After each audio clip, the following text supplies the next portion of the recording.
of Tanzania, Your Excellency Haile Mariam Desalegn, the former Prime Minister of Ethiopia, we thank you for gracing us with your presence this morning as we formally launch the Drive for Democracy in Africa.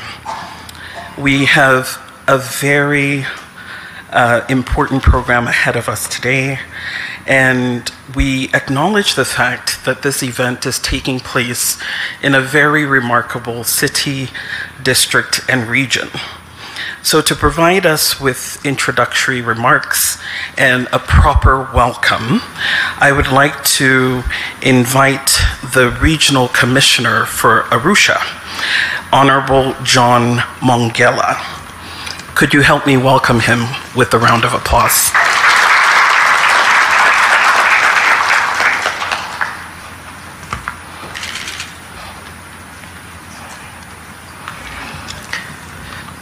Your Excellency, Dr. Samia Suluhu Hassan, President of the United Republic of Tanzania, Your Excellency, Ernest Bai Koroma, former President of the Republic of Sierra Leone and Chair of the Africa Drive for Democracy Initiative, Your Excellency, Dr. Jakaya Mrisho Kikwete, former President of the United Republic of Tanzania, Your Excellency, Haile Mariam Desalegn, former Prime Minister of the Federal Democratic Republic of Ethiopia, Your Excellency, Salah Hamad, Head of the African Governance Architecture Secretariat at the African Union, Advocate Batloko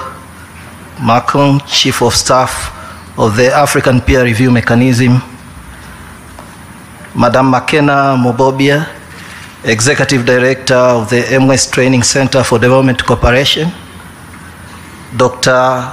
Fonte Akum, Executive Director of the Institute for Security Studies, Mr. Deus Valentine Remamu, Chief Executive Officer of the Center for Strategic Litigation, distinguished guests, members of the media fraternity, and luminaries from all over the continent. I take this opportunity to invite you all to this beautiful city of Arusha. I'm sure every one of us is enjoying the weather.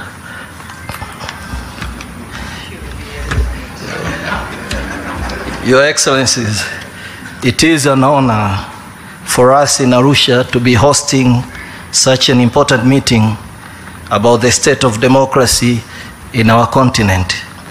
I understand that the Africa Drive for Democracy seeks to create the space for active dialogue among democracy practitioners in the continent who have taken the decision to take ownership of Africa's destiny and not just be bystanders in the face of multiple crises facing our region.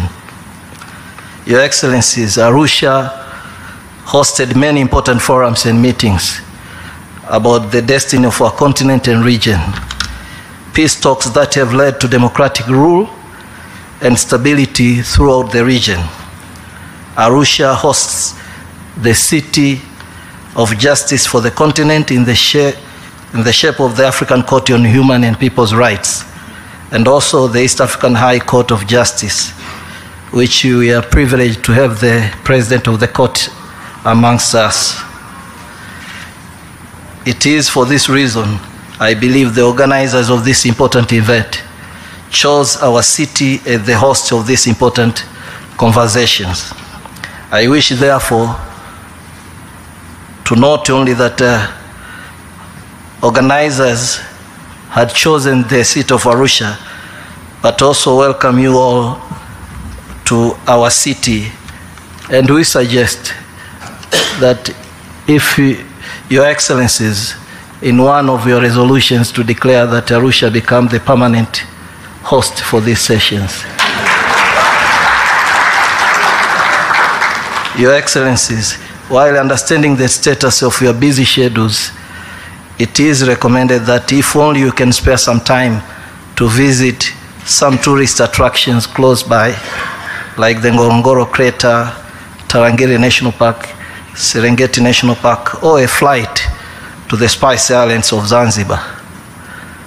Your Excellencies, dear delegates, with these remarks, I thank you all for your kind attention. Karibuni sana Arusha.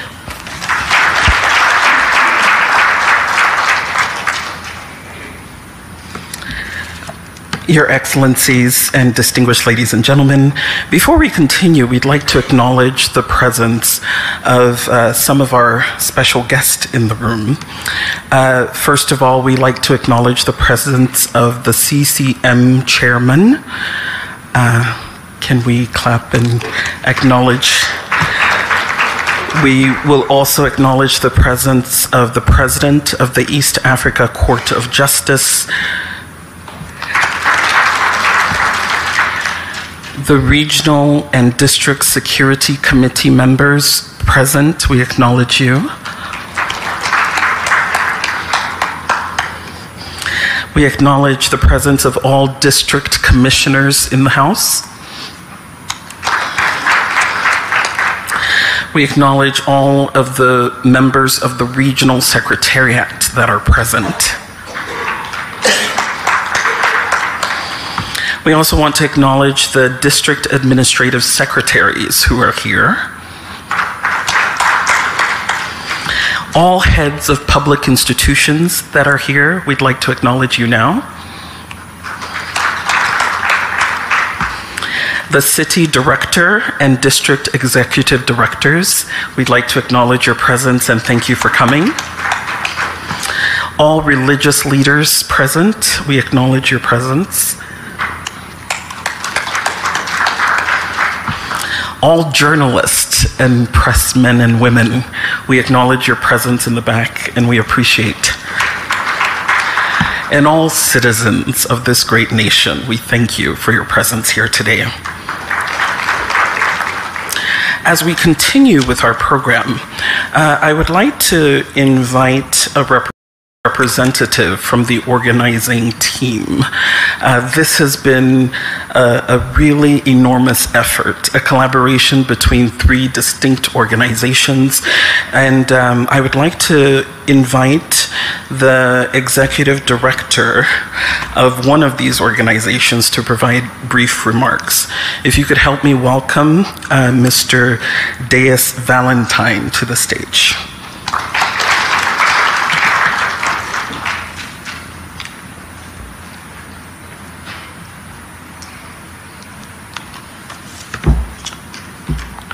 Your Excellency, Dr. Samia Suluhu Hassan, President of the United Republic of Tanzania, Your Excellency Ernest Bai Koroma, former President of the Republic of Sierra Leone, Your Excellency and Chair of the Africa Drive for Democracy Initiative, Your Excellency Jakaya Mrisho Kikwete, the resident elder and former President of the United Republic of Tanzania, Your Excellency Haile Mariam Desalegn Boshe, former Prime Minister of Ethiopia.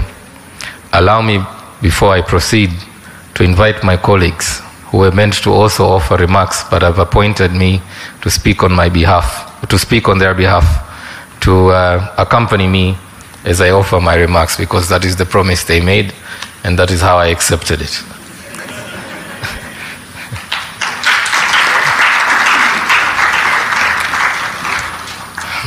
Your Excellency, Dr. Samia Suluhu Hassan, we are indeed grateful for your grace and your generosity, because when initially approached your office, we were informed of the visit of a head of state who was meant to arrive, I believe is still arriving today, and despite your busy schedule, you decided to take some time off and join us at this very important conversation. Asante sana.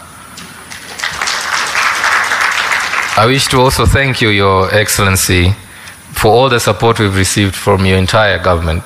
We were received very well when we went to the Ministry for Foreign Affairs, the protocol office. I would like to request, when you're doing your bonus calculations during the end of the year, not to forget them. But even more so, the regional commissioner, led by the regional secretary, led by my brother John Mongela, they've been extremely, extremely helpful, because as you can imagine, to bring in delegates from 45 different African countries, half of them requiring referral visas, is not an easy task. So we really appreciate the support we've received from your government. And I believe the argument he's made for Arusha to become a permanent seat, he's doing a good job at that already. And we hope that we can contribute to seeing this meeting grow over the years. We understand your government's intention to see the numbers, the tourist numbers, grow to 2.5 million. Our vision would be for us to contribute at least 2,000 of those tourists through this meeting. Kwa hiyo, Mheshimiwa Rais, it's about how we sit together and plan this sales plan together. We appreciate the support of your government, Madam President. Madam President, I wish to very briefly explain why we are here, and also give us an overview of the Africa Drive for Democracy initiative. As I mentioned during the briefing, we met for the first time last year. But what had pushed us to meet in the first place was the crisis we were observing across the continent. A lot of it was fueled by the COVID-19 outbreak, where we noticed on the continent 21 coups registered in a space of 3 years. And we got really worried about where our continent was headed. It kind of feels like we've gone back to the 1970s, where you're never really sure who's the president of anywhere, because when you go to the summit, there's a different person. So out of that concern, we decided, those of us who are non-state actors, not necessarily leaders of government, to come together, bring our minds together, try and envision a different Africa where, as citizens, we're playing an active role in shaping the destiny of our continent. So again, we are grateful that we were received very well when we met for the first time last year, and we are grateful to President Ernest Bai Koroma, who graciously accepted our invitation last year to join us as the guest of honor, and not only that, but to commit for the next 3 years to be the chair of this initiative. And we're working very closely with his office to mobilize, as I mentioned to you earlier, the other elders on this continent to talk about the state of democracy on the continent, because it is indeed our belief that the problems of Africa should not necessarily be discussed in Jeddah or Washington or Brussels when there's elders in this village. We hope, Your Excellency, that it will become your ambition as well to one day, inshallah, join this WhatsApp group of elders once you have left your term in office. The elders we have invited were not randomly selected. Each one of them has a reason to be part of this club. The most important litmus test was the manner with which they stayed and left power. Because we believe for Africa to have a candid conversation about democratic norms, it is important that the messenger themselves have the credibility. So you'll see President Kikwete in 2015, there was a lot of rumor. You had just left the Constituent Assembly and people were shouting, but President Kikwete hasn't finished the Constitution. People said, we should extend it by at least 3 years so that he stays on. But he refused that, right? President Amani Karume from Zanzibar, who was meant to be with us today, unfortunately because of a conflicting schedule, he couldn't join us. You remember in Zanzibar, he had just passed the new constitution, and many, including those in the opposition, kept shouting that, you just passed the new constitution, you haven't even tested it, you should stay on, after you're done, that's when you go. So for us, that's an important criteria, because we want to spread this message that Africa can be democratic, and Africa can generate its own formula for democratization. We do not need a template imported into this continent and be taught how to become democratic. And we believe that the messengers we are trying to bring together will help us shape that message, give credence to it. And as mentioned to you, Madam President, we are in the company of many others. Those who are here physically only represent a small representation of the rest of them. President Joaquim Chissano will arrive this afternoon.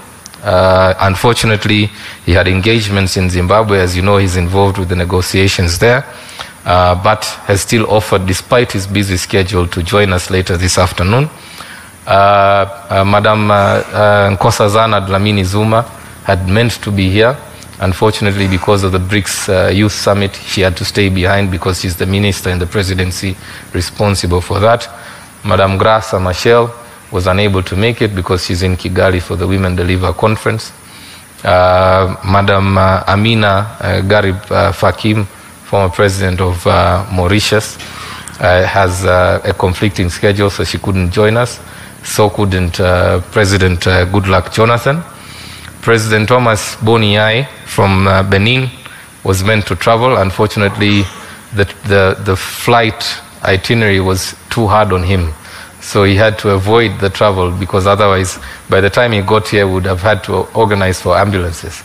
So we had to allow him to stay on and join us virtually so that at least, we need him alive. So there are many others beyond those you see here in the room, Madam President. Our vision is to not just turn this into another talk shop. We know that there are many fora on the continent. And one of the conversations we will have with these elders in the next 2 days is about these other forums. As you know, at the AU level, we've got the panel of the wise. At the SADC level, there's an elders forum. In West Africa, President Jonathan is leading another elders forum. So one of the conversations we really want to have is how do we make this particular forum effective and efficient? How does this forum contribute to the continent's efforts to bring about peace, stability, democratic governance, inclusive governance? So we are hoping that tapping into the existing networks, their own platforms, because each of them has already an existing platform, we will then be able to pass on that message. But we hope, therefore, also that through this platform, they will engage with the continental leadership. As you rightly acknowledged earlier, there's a lot that the current leadership could learn from those who've come before you. And therefore, what we're trying to do is to engage the elders with evidence. Show them what the evidence shows of what is going on the continent, and inviting them to share their wisdom, their reflections, so that informs the continental agenda on democratization. Madam President, this meeting, or rather convening, will proceed later in the week into a People's Assembly, where the practitioners, as rightly acknowledged by the Regional Commissioner, will gather for a more informal setup, where we talk based on our own experiences, the data we are putting together, the experiences challenging the different democratic violations we see on the continent, to develop a common agenda and to build a Pan-African movement in support of democracy. Madam President, we could not have put this meeting together without the support, as you can imagine, of so many partners. While there are 3 of us host institutions, the Center for Strategic Litigation, which I represent, and as I mentioned, we're based in Zanzibar with an office in Cape Town.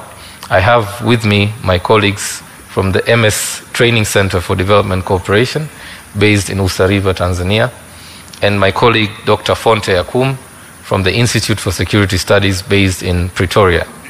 But there are many others who've come together in this effort, and I wish to acknowledge them with your permission, Madam President.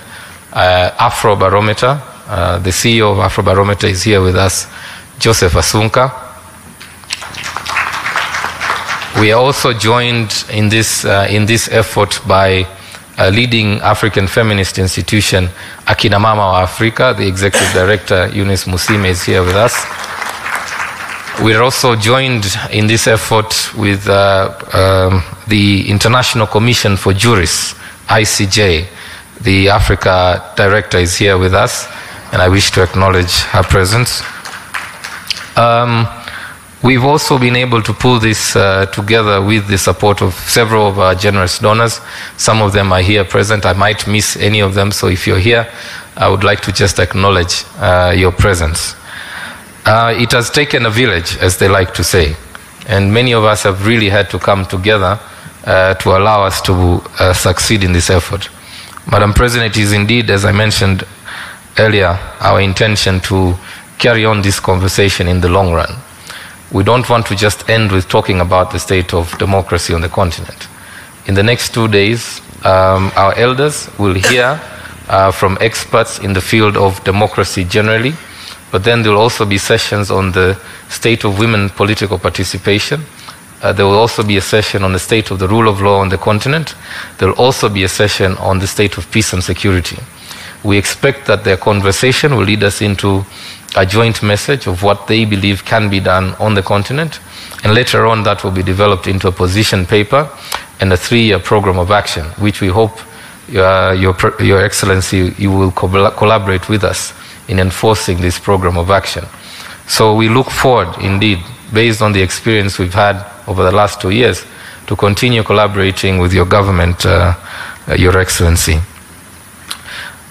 Allow me at this stage to also acknowledge members of the various staff of our 3 institutions, who I can assure you, Madam President, have been working day and night for the last 5 weeks or so.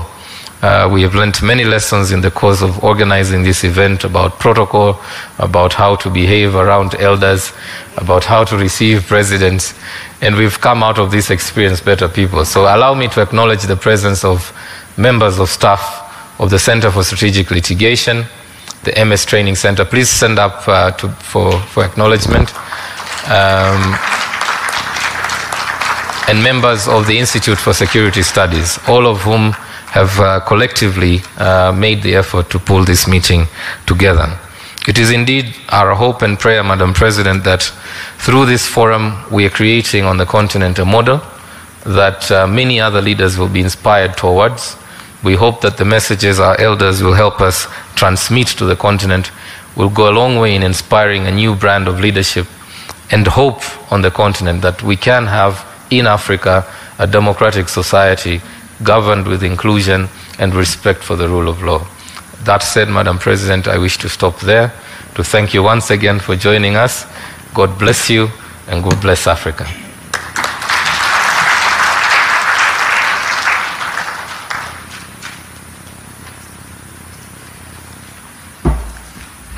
Thank you very much, Deus and McKenna and Fonte, for all your hard work.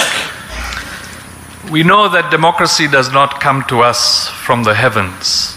It is people and leaders who make it. And one of the foremost leaders for this is His Excellency Ernest Bai Corona, who serves the chair of this initiative. It's my pleasure to welcome you to address the group. Please, sir.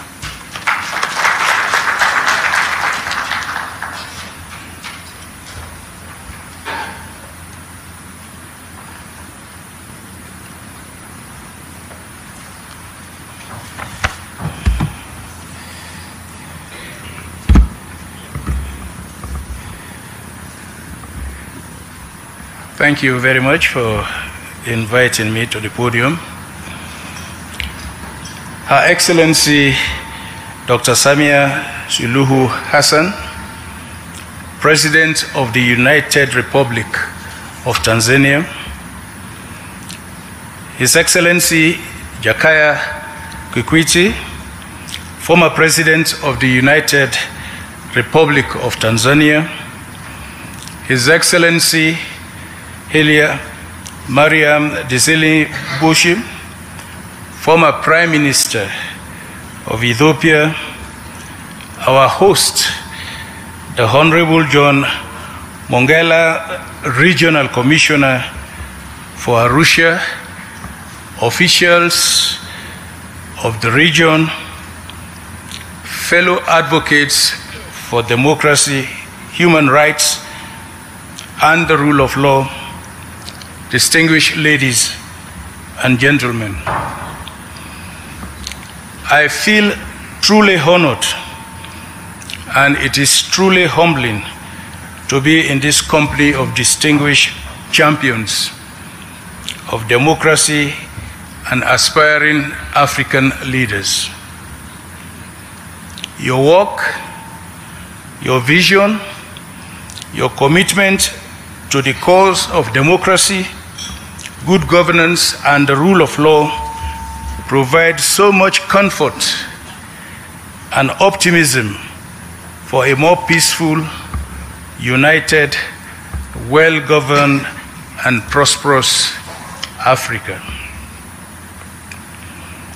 As we embark on this historic Africa Drive for Democracy Elders Retreat, therefore, I would like to extend my deepest appreciation to our dear sister, Her Excellency President Dr. Samia Suluhu Hassan, the government and the people of Tanzania for the warm and typical African hospitality with which we have been welcomed in this strikingly beautiful sister republic. Madam President, we are very pleased that you made time out of your very busy schedule to come all the way here to be with us in this famous Arusha of natural attractions and home of the famous Mount Kilimanjaro. Thank you very much, Madam President.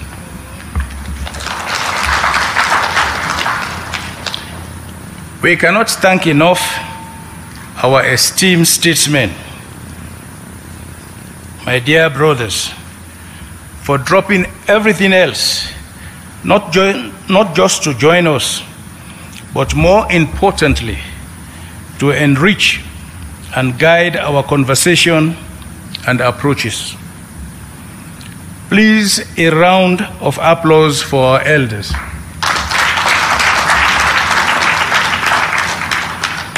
I strongly believe that there is a lot we are going to gain from their rich and inspiring experiences. Madam President, distinguished ladies and gentlemen, I would like to extend profound thanks to the organizers, the Center for Strategic Litigation, the Institute for Security Studies, and the MS Training Center for Development Cooperation for providing this platform for us to constructively engage and inspire each other as we, in our diverse ways, work assiduously to improve democratic good governance in Africa, which lies in the heart of our shared aspirations. But I am not surprised at all.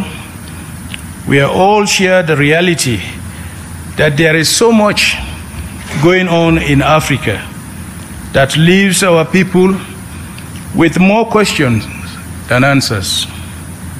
Developments such as the recent war in Sudan, the persisting conflicts in Somalia, Nigeria, Mali, Burkina Faso, the Democratic Republic of Congo, Central Africa Republic, and others. The spread of violent extremism, the increasing poverty, and economic hardship have left societies and families devastated and buried in the ashes of pain and abandonment.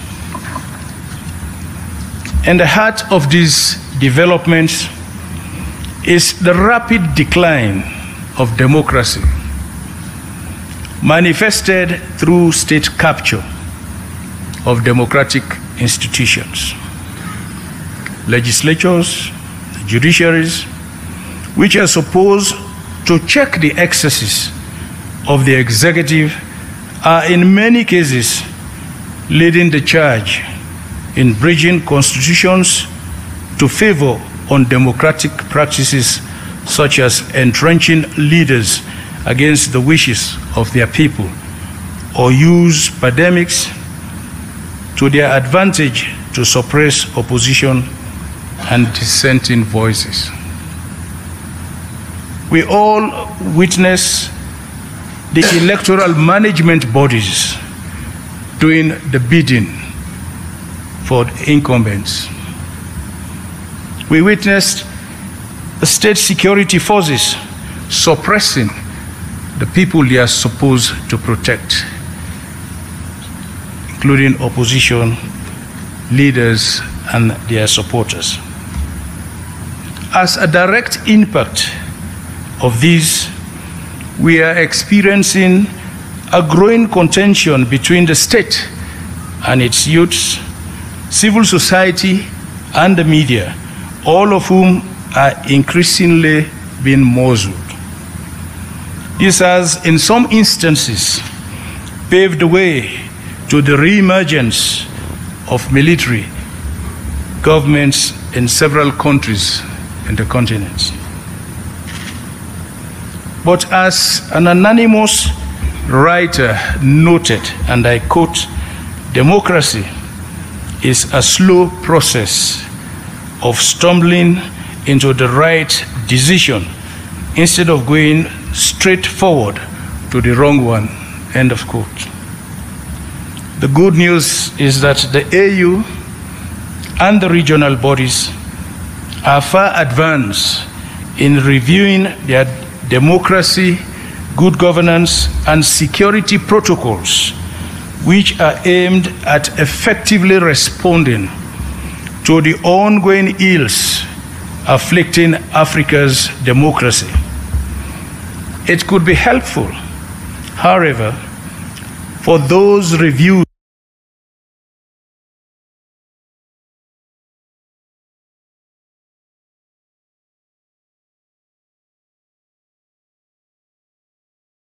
concluded and rolled out so that Africans could see that something is being done to halt the democratic peace and development. Achieving this requires like minds and strong commitment and collaboration. This is why I will acknowledge full efforts in mediating political transitions, conflict, and promoting democracy. The Brentos Foundation, based in South Africa, has also been paying particular attention to the nexus between bad governance, insecurity, and poverty. We are all in this together because we believe in the transformative power of democracy, because we believe that democracy is not just a system of governance, it is a vehicle of hope, progress, and social cohesion. It empowers individuals and communities alike, and it gives them a voice and agency in shaping their own destinies. No doubt, democracy is not without obstacles, but together we must confront the challenges that threaten its foundations: poor leadership, ineffective citizenship, poverty, corruption, political polarization, rogue elections, and all their attendant ramifications of social unrest and political instability. It is our collective responsibility as leaders and advocates to tackle these issues head-on and work tirelessly to build resilient democracies that leave no one behind. There are many ways this could be done. This retreat provides a credible and potent platform to explore solutions, harness our influences, and pave the way for a future where democracy thrives across the African continent. As we embark on this journey, let us remember the millions of Africans whose faith in democracy is weakening. Let us remember the millions of fellow Africans who, owing to bad governance, are being pushed away into the hazards of the Mediterranean seas and the hostilities of irregular migration. Let us keep in our thoughts citizens who are routinely forced from their homes, whose livelihoods are destroyed, who are unlawfully incarcerated, wounded, and killed by those who are supposed to be the ones to protect them. I am confident that the Africa Drive for Democracy Elders Retreat will lay the groundwork for a legacy of democratic values that will resonate with the aspirations of these and future generations. As it is said, let people think they govern and they will be governed. Thank you once again for your warm welcome, and I look forward to the engaging discussions that lie ahead. Together, we can forge a path towards a more democratic, inclusive, and prosperous Africa. Asante sana.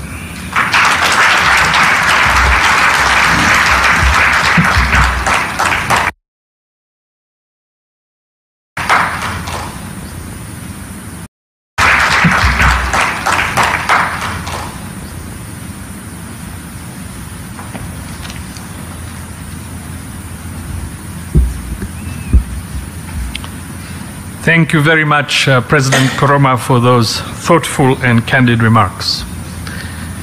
One of the challenges we have across our continent is when some leaders believe that they are indispensable, that without them that country will not manage to stay and stay on for years and years and years. So it is quite unusual when a leader decides that sometimes it may be time for the good of the country and good of the people to step down, perhaps even before his time. That is a true courageous act of leadership. It is my great pleasure now to welcome His Excellency Haile Mariam Desalegn, who stepped down earlier than his term because he understood that to be what the country needed at that point. Your Excellency, please welcome.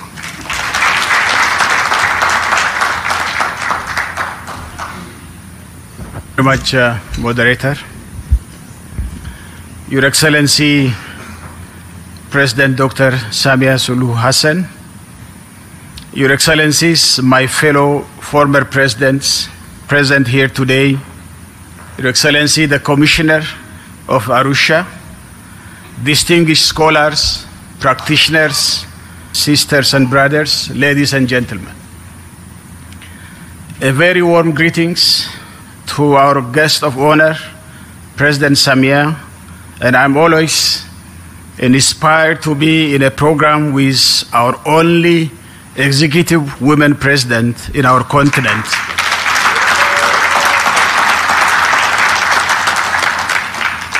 And Madam President, thank you so much for hosting us in this beautiful Arusha with very hospitable and generous people of Tanzania. What an honor to deliberate on a very critical topic. Thank you so much, my President, President Koroma, for inviting me.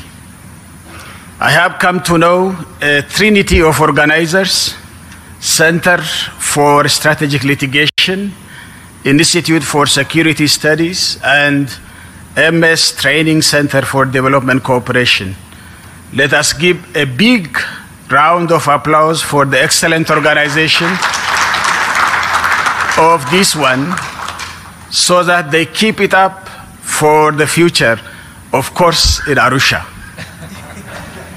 Your Excellencies, distinguished participants, we all know the true and lasting peace and accelerated development in our nations and amongst African nations cannot be achieved by amassing to possess a huge sum of armaments which are supplied in a big and sufficient amount, but only by trust building in our society, by building a democratic and developmental state. I intend not to speak statements and lecture you, but will try to ask some basic questions which I feel should be raised during this kind of high-level deliberations, and some of them are as follows. We could see the recent events 1 year down the line the pandemic has been exposed, the fault lines in the democratic values, and the continent, and big rooms for citizens to express their frustrations, as seen in the citizens' mobilization and protest from Algeria to Guinea, Mali, Nigeria, Tunisia, and Sudan. But why are these movements didn't result in a proper democratic transitions? This is a big question. Why those kind of pseudo-democratic transitions, for example, are seen in Zimbabwe, Sudan, and Algeria, which in the beginning kindled some hope, but ended up to the contrary? Why attempts to erode presidential term limits are at increase? Continued erosion of freedom of expression and acts to information through media clampdowns and internet shutdowns, even though social media has the potential to incitement and provocation where the local justice system could not handle it. Examples like fake news, hate speeches, disinformation and misinformations, and online bullying that rose to concerning levels. Do citizens demonstrate strong democratic aspirations in our continent? Are they resilient and persistent to continuously mobilize themselves to demand democratic discourse and democratic change and hold their leaders accountable? What are the strengths and weaknesses of this activism and mobilization? We have to deliberate on these things. Do we see a clear resilience of democratic institutions like our electoral commissions, judiciary, in addition to citizens' activism and aspirations for democratic transitions? We have seen this in Kenya, in Zambia. I think the President Koroma is a living witness, where presidents at the end were not willing to leave office.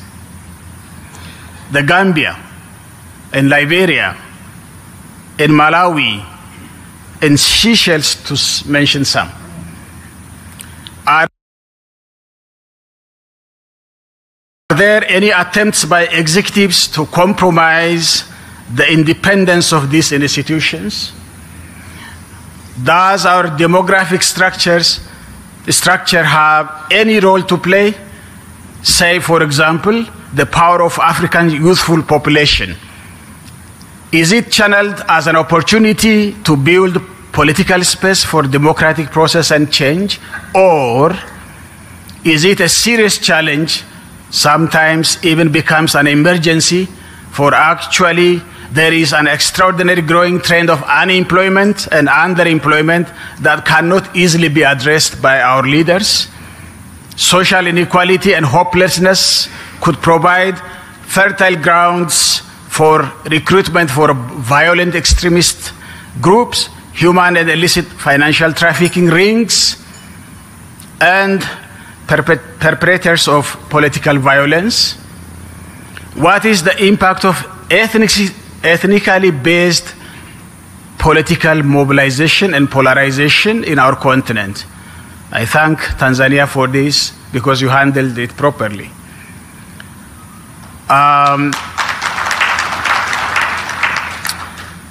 I think this mobilization of politics in our continent on the democratization drive in Africa, can we have uniquely African democratic values entrenched in African values and African traditions and cultures for democracy? What do we mean by that? Do we have the political will and political action to meet our commitments to gender equality? Where are we on women's political participation and ownership? Do we have hope for democracy to prevail in our continent? What's the level of democratic aspirations and activism and the resilience of our democratic institutions? Do we have sufficient platforms that can stimulate intergenerational dialogue that helps to exchange experiences and best practices, or this time on democratic practices, or we leaders are much more far away from our citizens, and our elders are all not interested in intergenerational dialogue? Last but not least, is it possible to practice a Western democracy model in a society where most of us Africans are agrarian, pastoralists, and semi-pastoralists, and of course most of us are subsistence producers and low-income categories? Is there anything like our own terms in democracy on African value systems? Your Excellency, Madam President, and dear colleagues, let me leave you with these questions, which I haven't got a proper answer myself to deliberate on them, and therefore ready to learn from you in earnest. May this great continent, Africa, overcome with dignity and grace and chart a new era yet to come where African democracy prevails and flourishes. Thank you for your kind attention, and God bless you.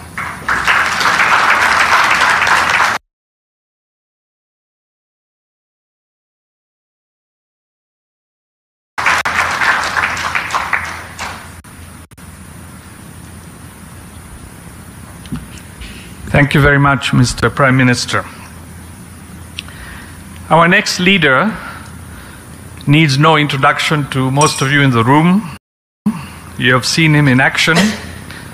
He has been with virtually all the important leaders of this world. I have seen him with the President of the United States, several presidents of the United States, for example, and it is amazing to see the clear leadership that shines through in representing Tanzania and Africa with them. But perhaps the thing that I remember the most about him is, despite him being at the height of power, that at core he remains a human being, and he understands that democracy is about the people, about the Wananchi. With that, I would like to welcome you, Your Excellency, Jakaya Mrisho Kikwete. Thank you very much.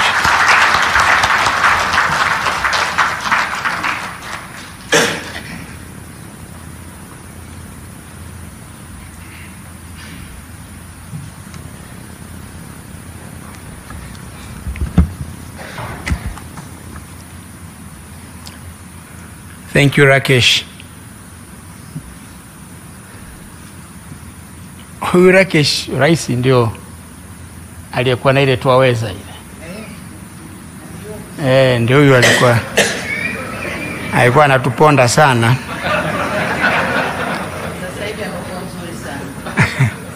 Lakini tulivumiliana wakati ule.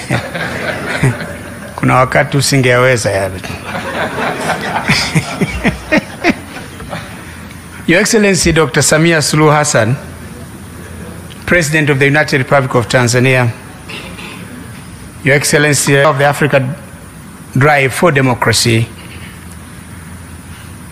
Your Excellency Haile Mariam Desalegn, former Prime Minister of the Federal Democratic Republic of Ethiopia, conveners of this forum, distinguished invited guests, ladies and gentlemen.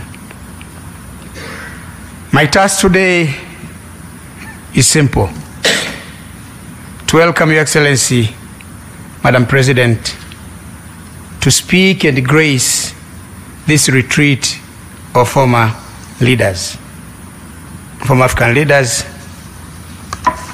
who some call elders. But before I do so, please permit me to join my two fellow former leaders who spoke before me thank you most sincerely for accepting the invitation and for allocating time out of your very busy schedule to come in person to grace this meeting. It means a lot to about a dozen of us who are part of this initiative. It demonstrates the importance that you personally and your esteemed government attach not only to the ideals of this retreat, but also to the discourse on democracy and development in Africa. Your Excellency, the relevance of this retreat of former leaders cannot be overstated. The relevance of this retreat of former leaders cannot be overstated. It is timely and it is needed in view of the multiple crises facing the African continent. As mentioned earlier by previous speakers, political conflicts, wars, climate change, the COVID-19 pandemic, the high energy and food prices, the ongoing Russia-Ukraine war, and several others have been impacting negatively on growth and development in our dear continent. These challenges have been compounding the already fragile situation in many countries in Africa. The confluence of these crises has exposed Africa's economic and governance frailties and underscores the need and importance of collectively exploring homegrown solutions to African problems. As a former leader myself, I can rightly testify that sitting African leaders have a pivotal role to play in addressing these challenges. It is their primary responsibility, but I believe also that former leaders can play a role in this regard. They are well connected with both the past and the present and can contextualize existing challenges and share their reflections of past experiences with existing readers. At this juncture, I would like to take this opportunity to commend my fellow former leaders, His Excellency Ernest Bai Koroma, the former president of Sierra Leone, and for being the flag bearer of this wonderful initiative. President, we thank you. Also, His Excellency Haile Mariam, former Prime Minister of the Federal Democratic Republic of Ethiopia, who is participating, like me, for the first time. As already mentioned, His Excellency Joachim Chissano, former President of the Republic of Mozambique, will join us later. Maybe he's on his way from the airport. But I thank them for agreeing to join this important conversation in person. But I thank the chair, President Koroma. We have been whispering. I've been trying to, well, why are you laughing? You know, I've been trying to make him agree that Arusha becomes the seat of this initiative.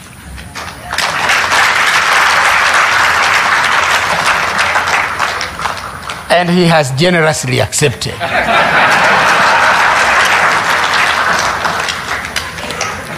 So, Prime Minister, if the chairman have said yes, can you say no? I already said it. Then it's done. In the same vein, I commend the other 9 leaders who have joined this initiative. They were supposed to be with us, but could not for various reasons. Some are joining us virtually, enabled and facilitated by modern advances in information and communications technology.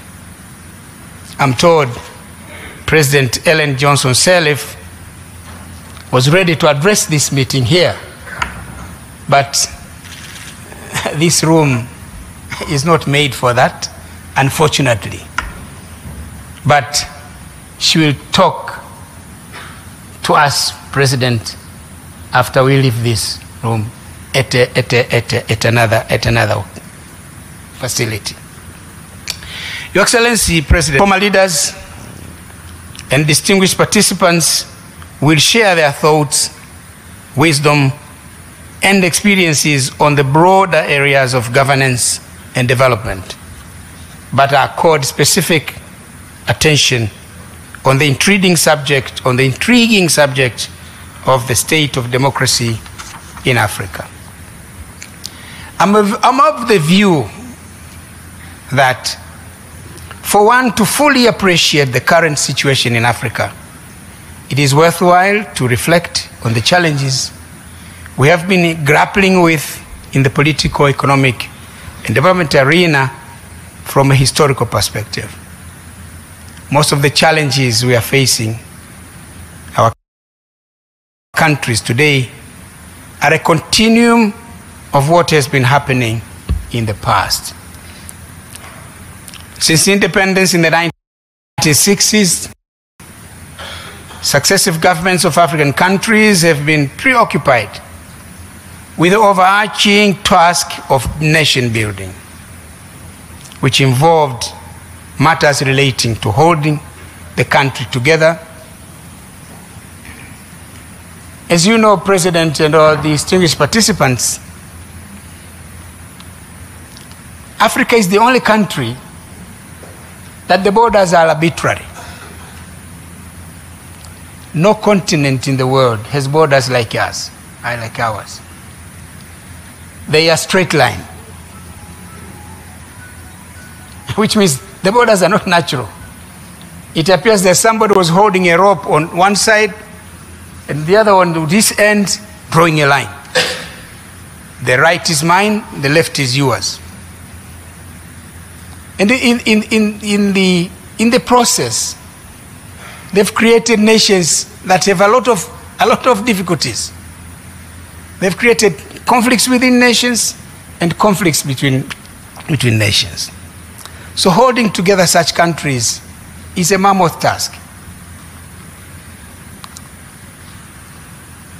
The other is establishing systems of government and governance, building an equitable and inclusive society, promoting inclusive social economic growth and development, and fighting vices in society.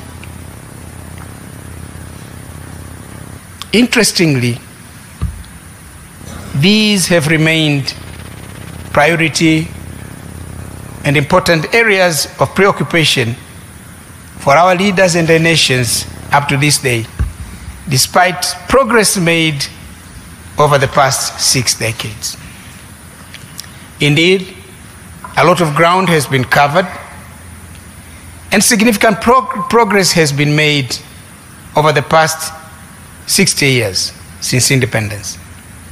However, the levels of progress made differ from country to country and between our continent of Africa and other continents.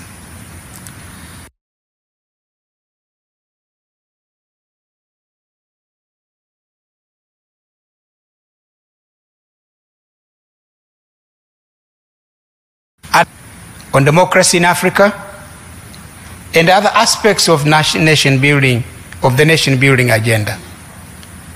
We are doing this for purposes of advising on pathways forward to greater progress. Your Excellency President, my fellow former leaders, ladies and gentlemen, each country has a different story to tell as far as the nation building project is concerned. But I can dare say with confidence that we in Tanzania have somewhat been lucky. In many ways, it is thanks to the vision and efforts of our founding fathers, Mwalimu Julius Nyerere, the first president of the Republic of Tanganyika, and later the first president of the United Republic of Tanzania, and Sheikh Abeid Aman Karume, the first president of the People's Republic of Zanzibar, and later the vice president of the United Republic of Tanzania. They laid a firm and strong foundation upon which successive generations of leaders, me included, have continued to advance the nation-building project in our country. Now we are proud. We are a proud nation of 61 million people, made up of 126 tribes, subscribing to different faith, members of different political parties. I think we have 24 political parties, very democratic. Prime Minister, how many do we have in Ethiopia? 58. 58? You have beaten us.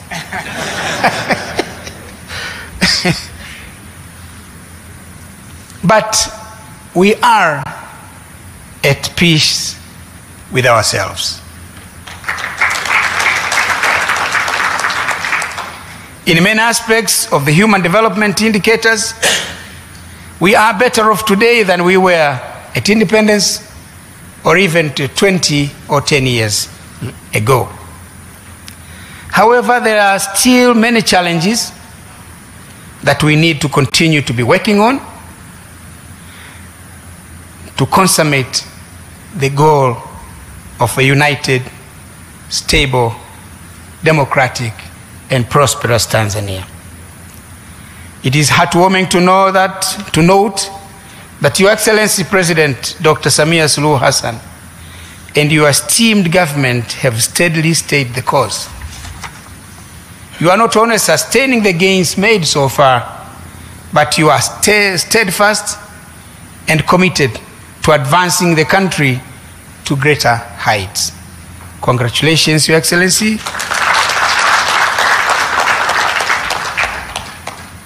And please continue to do the good work. And just like your motto, kazi iendelee. Unfortunately, some African countries have not been so lucky in the nation-building agenda. Most of the conflicts we are witnessing today in our continent can be attributed in one way or another to the failures in the nation-building agenda. It is no surprise that when one looks at many development, democracy, and governance indicators of many institutions, many African countries will be at the bottom half of the list, or at the bottom half of the pecking order. And our motherland, the African continent, collectively will be the least performer. This situation is not acceptable. It has to change. We must hasten the pace of change. We should do everything within our power to do that. Yes, we can. Your Excellency, ladies and gentlemen, as we endeavor to address these common challenges facing our continent, it is important for us as former and current leaders to continue to interrogate, analyze, and express from the African perspectives a way that suits us as Africans. This is precisely what this auspicious gathering sets out to do. I'm hopeful that the debate and deliberations that will ensue in the course of the 2 days will add to the mantra of Africans coming together to forge African solutions to African problems. I beseech my fellow former leaders and I to leverage our experience so that we can embark together on a journey that seeks to realize a prosperous future for Africa, where our continent is integrated, prosperous, democratic, and peaceful. A continent that is driven by its own citizens, representing a dynamic force on the international arena, as is stipulated in OAU's Agenda 2063. Your Excellency, I once again thank you for joining us. And after these many words, it is now my singular honor and pleasure to invite Your Excellency to the podium to deliver your keynote address. We are all ears. Thank you. Karibu sana Mheshimiwa Rais.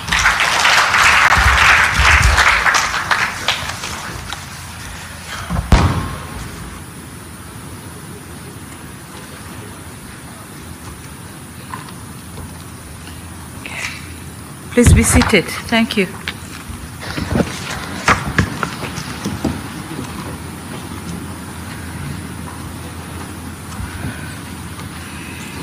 Your Excellency, Ernest Bai Koroma, former President of the Republic of Sierra Leone and Chair of the African Drive for Democracy Initiative, Your Excellency Dr. Jakaya Mrisho Kikwete, former President of the United Republic of Tanzania, Your Excellency Haile Mariam Desalegn, former Prime Minister of the Federal Republic of Ethiopia, representative from the African Court on Human and People's Rights, all dignitaries who are joining us virtually, Your Excellency Honorable John Mongela, Regional Commissioner for Arusha Region. I also acknowledge the presence of the Regional Peace and Security Committee and the District Commissioners here present. Advocate Batlokoa, you will excuse me mentioning the West African names, so difficult. Advocate Batlokoa Makong, Chief of Staff of the African Peer Review Mechanism. If he may stand, I thank you. Thank you. Madam Makena Mobobia, Executive Director of the MS Training Center for Development Cooperation. Dr. Fonte Akum, Executive Director, the Institute for Security Studies. Thank you. Mr. Jus Valentin Ruemamu, you can imagine the way I pronounce it, Ruemamu, just like that, because it's Tanzanian. And it's difficult, but I manage. Ruemamu, Chief Executive Office of the Center for Strategic Litigation. I recognize the presence of my brother, Bishop Bagonza, and of course, Mr. General Ulimwengu, who just vacated the room, members of my delegation, distinguished guests, members of media fraternity, and luminaries from all over the continent. A very good morning to you all. Honor and pleasure that I join you this morning to officiate the 2023 Elders Retreat on the state of democracy in Africa. When I received this request to be the guest of honor, I told my assistants that regardless of my tight schedule, they must make sure, they must have time for me to be amongst you here today.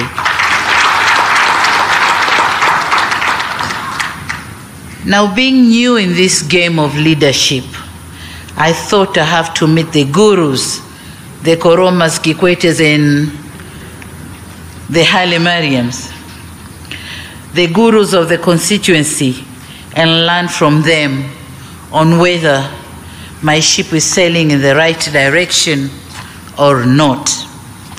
Given the sustained and alarming challenges of democracy in many of our African countries.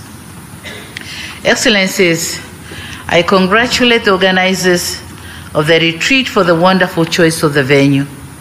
I'm happy that the retreat is taking place for the second time in this great touristic city of Arusha, the home of great Serengeti, Ngorongoro, Mount Meru, and the East African community, and hopefully the home of this platform. It's going to be here in Arusha.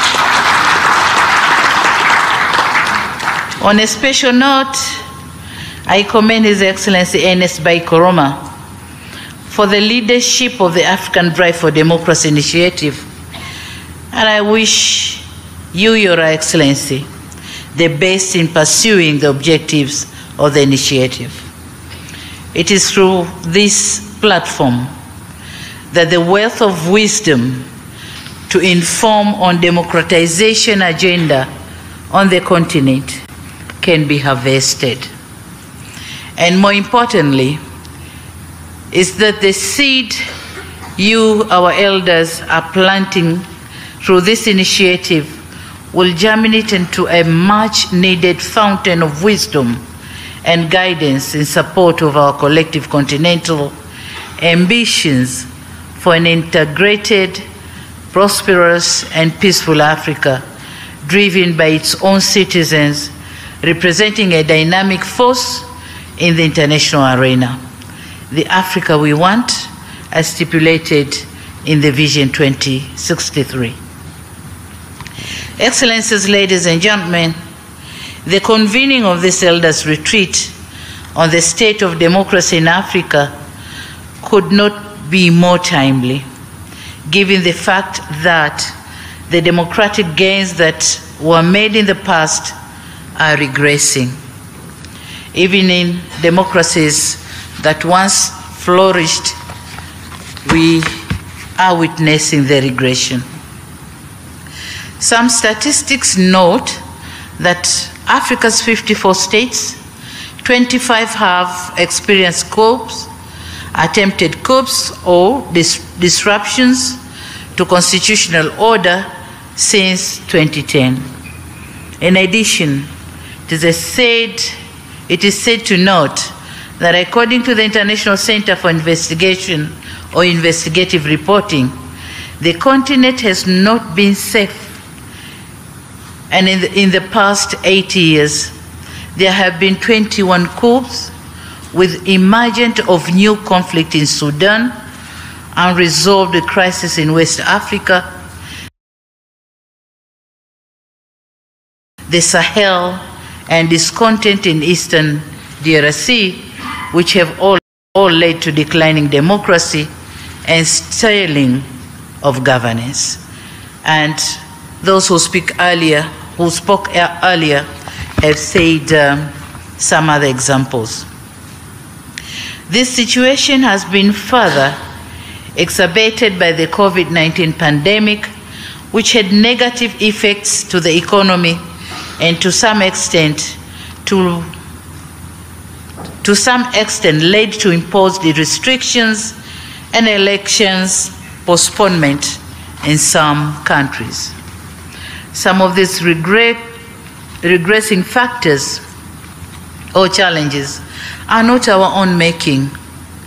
The geopolitical conflicts, pandemics, and climate change have struck a huge blow to the continent in terms of surging food prices, shrinking economic growth, and deceleration in the implementation of the global development aspirations as stipulated in the Agenda 2030 for Sustainable Development and on the implementation of Agenda 2063, the Africa we want. Democracy entails governing in accordance with the will of the people, or as the late President Abraham Lincoln suggested, it is a government of the people, by the people, for the people. The people are the central focus and indeed are the architects and ultimate beneficiaries of an inclusive democracy system or democratic system of governance. The currently descending economic trends with heavy debt burden to most of the governments in the continent, resulting in failing to deliver basic services, failing to protect the rights of the most vulnerable, and not be able to address historical injustice, including chronic economic inequality, and thus putting to test the very idea of democracy in our continent. Failure by governments to deliver essential public goods has eroded the grievances and turmoil in some parts of the continent. Some neglect has also prompted some members of the society by establishing systems that violently express the will of the people.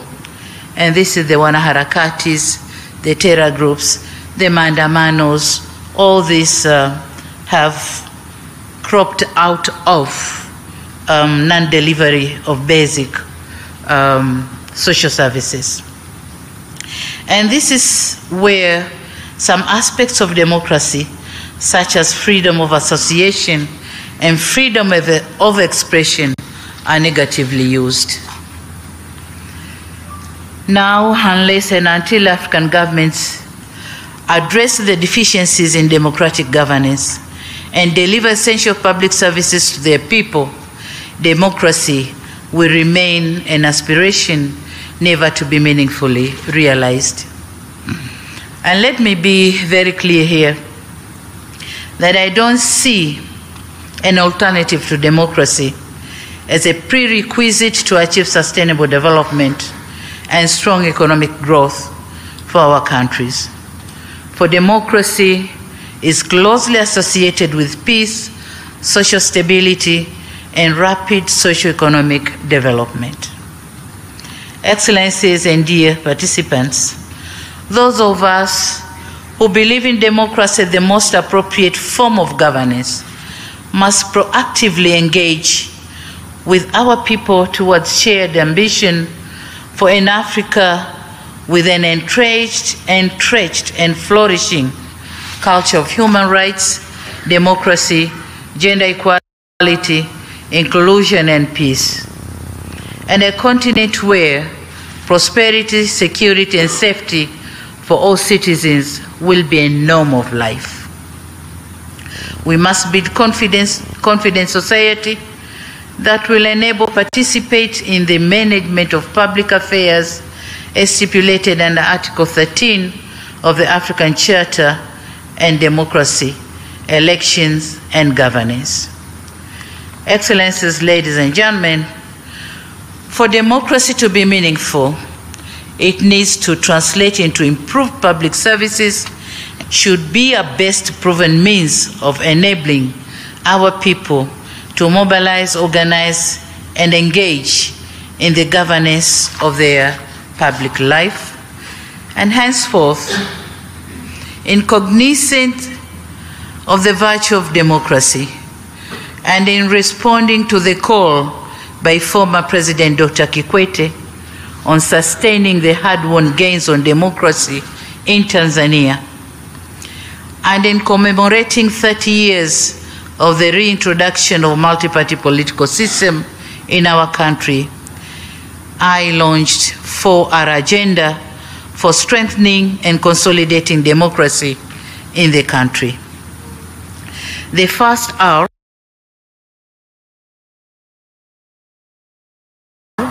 stands for reconciliation, mainly among political parties, but also other groups in our society. This agenda recognizes the value of reconciliation in strengthening national cohesion. Through dialogue and mutual accommodation, we have managed to resolve some of our differences. We have strengthened our unity, and we are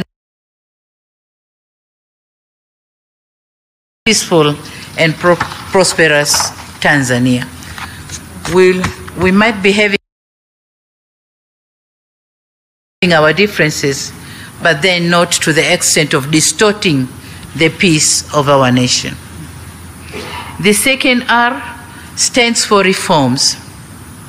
And having realized the shortfalls, Tanzanian government decided to review and improve several policies and legal frameworks which restricted the participation of our citizens in the democratic processes. Some of the steps taken are removal of the ban of holding political rallies, also review of several legislations with a view to strengthen democratic institutions and processes. Furthermore, in the quest to strengthen democracy and rule of law, the President Commission on Criminal Justice Reforms was formed to look into the performance of our justice institutions so as to effect reforms for better performance. And we have already received the report, which is now under discussion. The third R is on resilience. Tanzania is a nation with strong political institutions that have withheld the taste of time. We are building a vibrant economy with an emphasis on increasing competitiveness and achieving industrialization for human development. Our goal is to build a resilient economy that adequately withstand shocks, including financial crisis, pandemics, and other natural calamities such as the effect of climate change. The fourth R is on rebuilding. My government is determined to steer Tanzania into prosperity. This ambition requires us to build our country with a focus on young people who make up the majority of the population. In this regard, the government is investing in human capital development through the provision of lifelong learning, skills, and job creation. We are also redoubling on investment in agriculture, infrastructure, tourism, mining, and the blue economy as sectors who might take a lot of youth in their employment. Now, in underpinning the objective of this agenda is our determination to the observance of fiscal discipline, reorganization of expenditure patterns, careful planning, and building a dedicated workforce. Dear brothers and sisters, for us who inherited post-independence Africa and enjoyed the fruits of freedom and orderly leadership, shall commit grave mistakes if we leave behind an Africa or African continent that is war-torn, run by unruly leadership, deeply entrenched in poverty with high levels of corruption. So avoiding this, we are coming with several initiatives to make Africa a better place for everyone. Excellencies, ladies and gentlemen, I'm aware that we'll be spending the next 2 days engaging with some of the experts on the subject of democratic governance, led by the co-host, the Institute of Security Studies, the Center for Strategic Litigation, MS Training Center for Development Cooperation, Akina Mama wa Africa, including myself, International Commission for Jurists, Afrobarometer, the Africa Leadership Center, and the Mo Ibrahim Foundation. The Mo Ibrahim, are they here? Okay. I applaud the collaborative efforts, and it is for this reason that I wish to commend you for taking this initiative, and so wish to pledge my own and my government support to this important cause.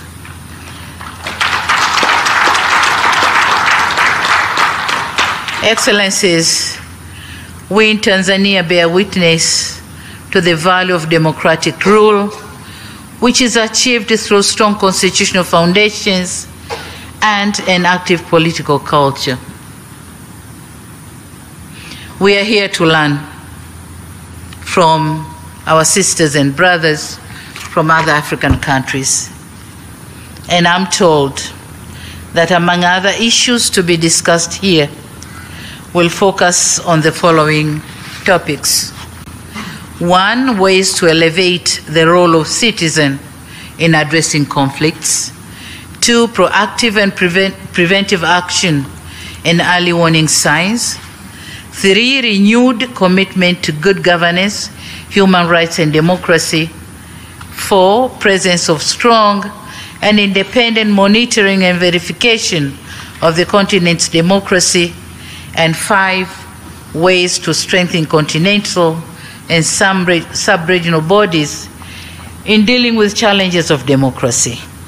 So I'm sure the gurus on these topics are here with us, and fellow Tanzanians are ready to learn from you. Excellencies and distinguished guests, once again, let me applaud the conveners of this Elders Retreat on the state of democracy in Africa for putting together excellent programs which undoubtedly will yield the anticipated results. In Swahili, there's a saying that goes by, palipo wazee hapaharibiki neno, literally meaning, where there are elders, nothing goes wrong. So this retreat should therefore serve as a platform to deliberate on unfavorable state of affairs and propose ways. Excellencies, in my concluding remarks, it is my sincere hope that in addition to the retreat, you will have an opportunity to visit the beautiful attractions present here in Arusha. I would have loved to remain behind and join you for the entire 2 days of the retreat, but owing to the other equal exigencies of office, I'll not be able to do so. So while wishing you successful deliberation, I also have the honor to declare that the Elders Retreat on State of Democracy in Africa is now officially opened.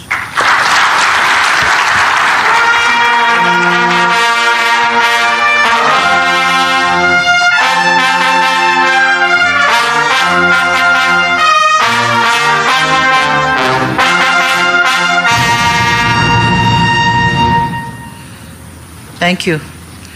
And having said that, my government is eagerly, please be seated. My government is eagerly waiting to receive the plan of action to pick some of those issues which we can implement. I thank you for your kind attention. Thank you very much. Thank you so much.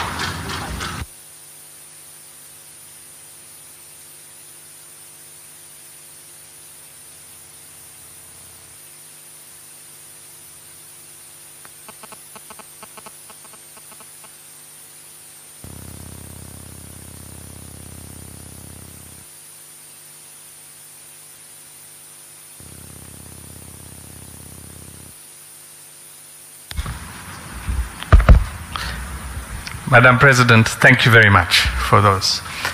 For those of us who are lucky enough to be citizens of this country, we know how lucky we are to have Mama Samia as our leader. But I want you to know that you are also a leader that inspires people across this continent. I'll just tell you one story. I was in Kenya a few months ago, and I meet with students, and I was meeting with a group of female students, and we asked them, what do you aspire to be? And several of them said, I want to be the president. And I said, you want to be the president? Why? And one of them said, wait. And she went in her bag and took out a photograph of President Samia and said, you see, I too can be a leader. So you are inspiring people, especially young girls, to imagine that they too can be the president. Right now, we are going to do a very important African tradition, which is to take photographs. And I ask you all to remain seated until we are completed with this activity. It won't take much time. And please just listen to the order that we do this. The first set of photographs that we want to have is with this high table over here, meza kuu. So if we can just arrange to have these, the meza kuu, and if we can make space for the others to leave just for the high table here to take the photographs, please. And I think the camera people will know if they can organize themselves. All right. If you just...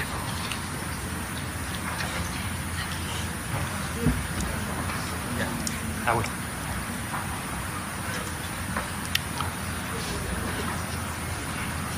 Okay. So this is the first, first one.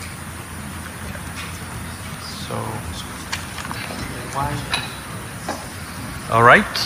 Are the photographers ready? And you can maybe I can ask the two of you to just come to the sides, to either side, please. One to this side.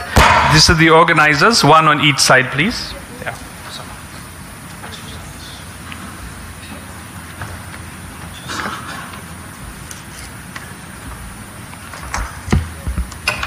All right.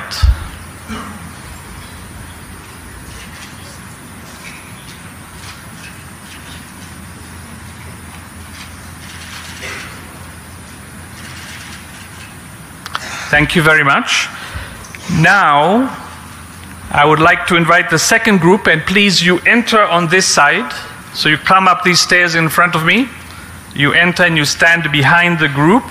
And then when you leave, you will leave on that side. So the next group is that the board and the staff of the three organizing institutions, the Center for Strategic Litigation, ISS, and TCDC. Please enter up here and stand behind our group.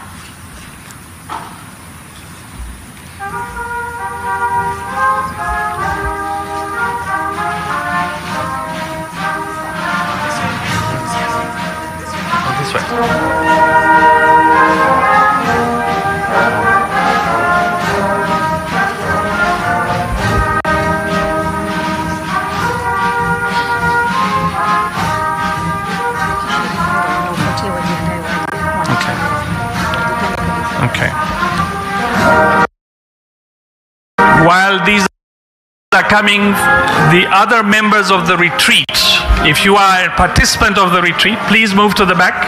If you are a participant of the retreat, please make yourselves ready by coming on this side and wait, okay? If you can move to this end, please. Yeah.